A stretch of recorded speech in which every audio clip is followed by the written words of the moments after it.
Long time ago, in a far-away land called Ogunta, Ogunta was a small but powerful kingdom. It was the most dreaded kingdom of the time.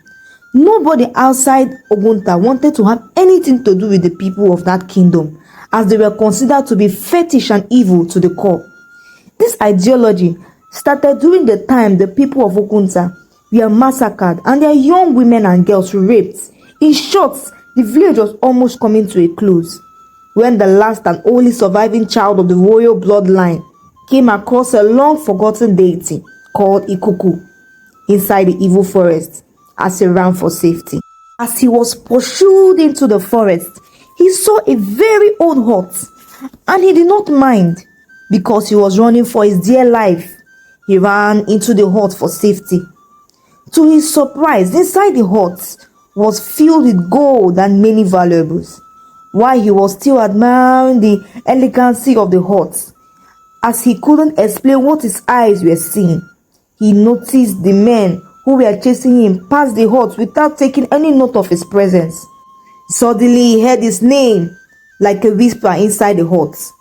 He looked around with fear, but saw no one, only a small carved image at the side of the hut. But he saw nobody inside.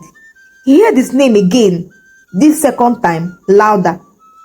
Ikenta, Ikenta, it is me, it said. Ikenta replied, who are you, and how do you know my name? The voice replied him, this time more audible than the second time, saying, I am Ikuku, the gods of your fathers. Your grandfather, Ukunta, served me. I can see you are in trouble, he further said. I can help you if you accept to go into a covenant with me. What has befallen your kingdom is my route. Your people abandoned me and forgot how I have helped them 2 generations. Your father, Okunta, did not continue his sacrifices, and he brought my wrath on your land. In fear, Ikenta replied, but I've always known my village to be a small and miserable village. Are you telling me that there was a time my people were prosperous and doing well? Yes, oh yes, Ukuku answered. There was a time you were the most dreaded and respected people in the whole of the 7 kingdoms. And I can make that possible again, he said, with assurance in his voice. How is that possible? Ikenta asked. Yes, it is possible if you accept to return to the ways of your forefathers, who served and gave me my due sacrifices. How do I trust you that you will do what you have said? Ikenta asked. Look beside you. There is an old clay pot lying on the floor. Watch as I fill it with food. Okuku wasn't done talking before suddenly the pot was filled with food. Ikenta opened his eyes in surprise. The shock made the calabash to fall from his hand, but to his surprise it did not break. With what Ikenta had seen, he quickly knelt down and said, I am ready to serve you, O great Ukuku, as he bowed down before the carved image, because he had noticed that was the only carved image in the hut. Ikuku replied him and said, this day we have entered a covenant, that you will sacrifice to me 1 child from each household in every first or 4 market day of the beginning of every New Yams festival. Ikenta was desperate for help and did not even think about it, and he quickly accepted. Ikenta replied and said, I have accepted. This day, O great Ukuku, I enter a covenant with you to worship and to sacrifice what you have demanded, and in exchange for longevity of life, prosperity, and respect for my family and for the people at large. And I seal this covenant with my blood, he said. This covenant has been with the people from generations to generations, until the time when a young, beautiful girl was born. She was called Achama. Achama was a child born on an equal market day, being the 4th market day of her people. She was a special child, as she could communicate with the unseen spirits. Achama was well loved and cherished by all the people in the land. Most times, mothers and fathers came to her to foretell which of their children would be demanded by the gods for a sacrifice. a time finally came when it was Achama's family's turn to sacrifice one of their children. Everyone was anxious as they all feared that the gods would choose Achama for their sacrifice. But the gods chose Achama's younger brother, who was the only son of her aged parents. This choice of the gods did not sit well with her, as her parents were old and sacrificing their only son meant that their bloodline may come to a close, considering that she and her younger siblings, who are all girls, would soon be marrying out of the family.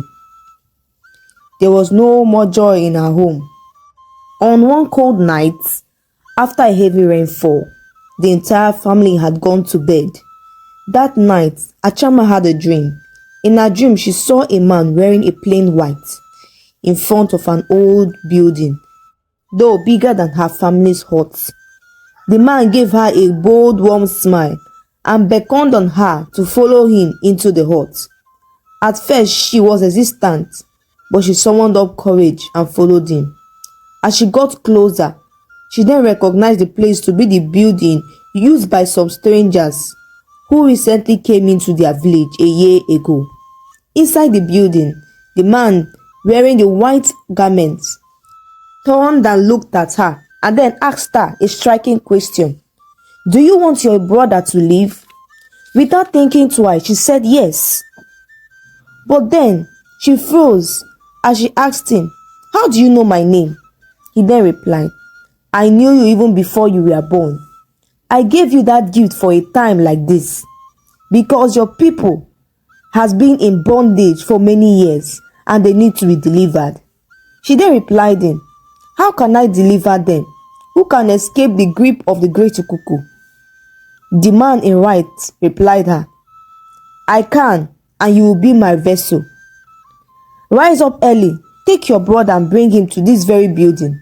You will see my servant, whose name is Ike. When he asks you why you brought him here, say the all-seeing God gave you the instruction to do so. Your brother will be safe here, and no harm will come to him." He said and disappeared. She immediately woke up from her bed as though she was being forced. She hurriedly went to her brother's side and woke him up. Her parents, Mr. and Mrs. Anyanwu, equally woke up. As her voice woke them up, they asked her what the matter was, but the only thing she said to them was that they should trust her.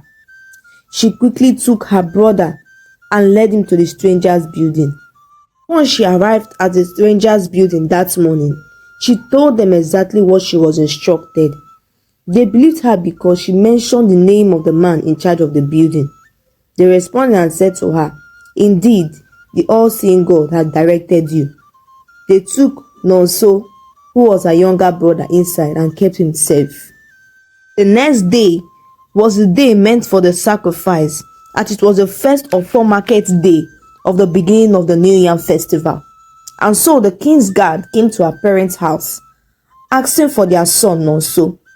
But the parents told them that they did not know where their son had gone to. They could not tell them his whereabouts. The guards ransacked the entire house, but they could not find him anywhere. They left their compound in anger. But then they gave them a stern warning that they should ensure that they brought their son to the king's palace before dusk. When Achama came back, she was told about what had happened earlier in her parents' house. But she told them not to panic, that the man in white garment had assured her that her brother and her entire family will be safe. She assured them that everything was under control. Her parents were so restless because this was considered a taboo and had never been heard of in the history of their community. 2 days later, the news of what had happened spread like wildfire around the village. The whole village was thrown into panic. People started avoiding the family as they feared that if they had continued communicating with the family, they would also partake in the wrath of Ikuku, and nobody wanted to face his judgment. The king, who was in charge of the sacrifice, had heard of the Anyawu's refusal to release their son for sacrifice and was furious with them.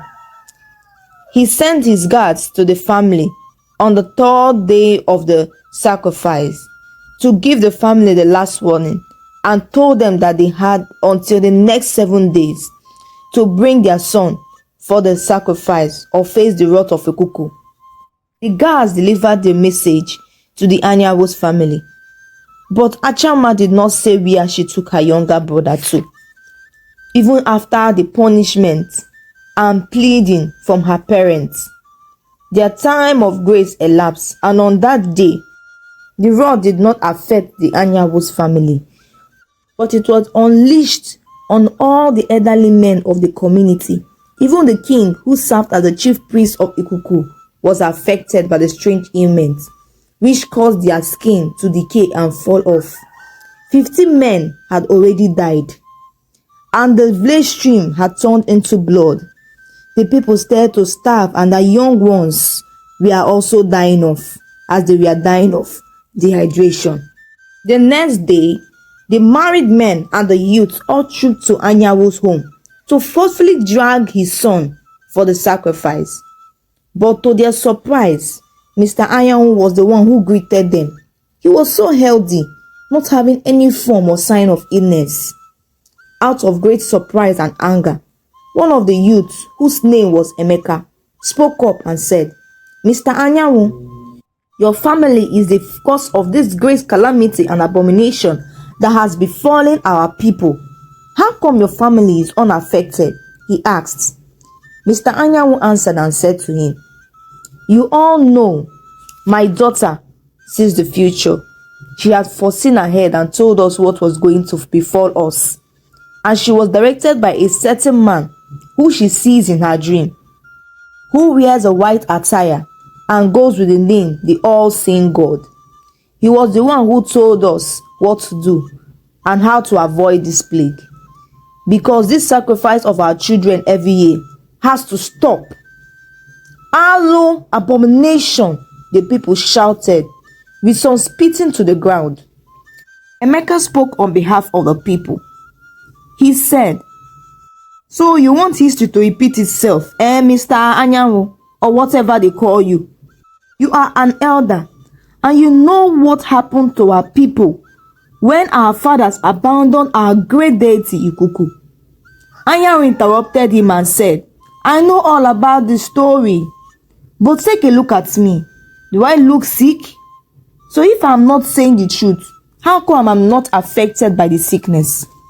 Emeka then said to him further, Okay, tell us, what did you do? What was the instruction for the man on white garments?" Mr. Anyanwu then said to them, "Don't worry, I don't want to explain it with my mouth. Let my younger daughter come and explain it by herself." He then called on Achama to come and explain to the people. She stood in front of their hut and said, "The all-seeing God had instructed that we should all denounce the serving of Ikuku and pledge to serve him, that he will deliver us and protect us against any harm as long as we obey his commands." "What are his commands?" the whole village asked. "His command is that we should love and respect one another." As she was saying this, people got more angry and they left their house, while some of them used force and went into the house of Mr. Anyanwu while searching for his son, but they could not find him anywhere. So Mr. Anyanwu said to them, "If ever you change your mind, you can come, so we can take you where you can restore your loved one's health, and so you can denounce the serving of Ikuku, so that this land can be cleansed from idol worship." These words of hers provoked the youth to the extent that they took her father and dragged him to the village square and tied him to the tree in the middle of the village. And they informed his wife and daughters that he will not be released until they bring their son for sacrifice. That night, when Mr. Anyanwu stayed tied up to the tree, a man in white garments appeared to him and loosened him up and told him to go home. By the morning of the next day, the villagers were surprised to see that he was no longer there. So the youths rushed to his house, and to their surprise, he was at home sitting comfortably in front of his hut. This sight surprised the people, and made some women to go home with their children, and they brought their husbands to the house of Mr. Anyanwu and pleaded with him to help them cure their husband and to take them to where they can denounce their belief in Ikuku and serve the all-seeing God. Without wasting time, Mr. Anyanwu and his family took the people who were ready to the strangers' hut. The strangers welcomed them with open arms, and they led them to denounce their faith in Ikuku, and they cleansed their sick ones, and they were restored to their health.